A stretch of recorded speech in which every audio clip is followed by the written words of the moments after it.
ஈரோடு மாவட்டம் பர்கூரில் சோதனைக்கு வர மறுத்த பழங்குடியின கர்ப்பிணியிடம் வட்டார மருத்துவ அலுவலர் சுமார் 4 மணி நேரம் பேச்சுவார்த்தை நடத்தினார். ஒரு அண்ணனா இருந்து சொல்றேன், தயவு செஞ்சு போயிட்டு ஒரு அண்ணன் சொன்னா கேட்க மாட்டேன்.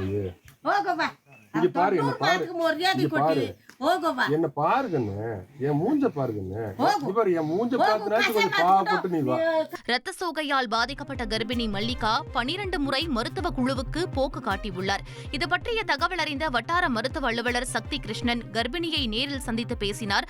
அமைதியாக கேட்டுக்கொண்டிருந்த பெண் மருத்துவமனைக்கு வர மாட்டேன் என அடம் பிடித்தார்.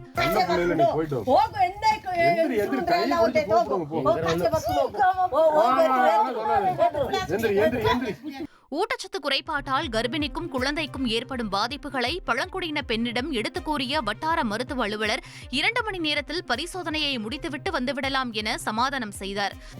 2 மணி நேரம் இங்கிருந்து போறோம், செக்அப் முடிக்கிறோம், பிளட் டெஸ்ட் பார்க்குறோம், திரும்ப கொண்டு விட்டுறோம். இந்த வீட்டு வாசலே வந்து விட்டுறோம். நான் பொறுப்பு. சுமார் 4 மணி நேர பேச்சுவார்த்தைக்கு பிறகு ஒரு வழியாக சமாதானம் அடைந்த பழங்குடியின கர்ப்பிணி பெண் பரிசோதனைக்காக மருத்துவமனைக்கு அழைத்துச் செல்லப்பட்டார். ஃப்ரெண்ட் ஆக்கிக்கோங்க. 2.5 கோடிக்கும் அதிகமான தந்தி டிவியின் சப்ஸ்கிரைபர்ஸ் அண்ட் ஃபாலோவர்ஸ் குடும்பத்துல நீங்களும் இணையுங்க.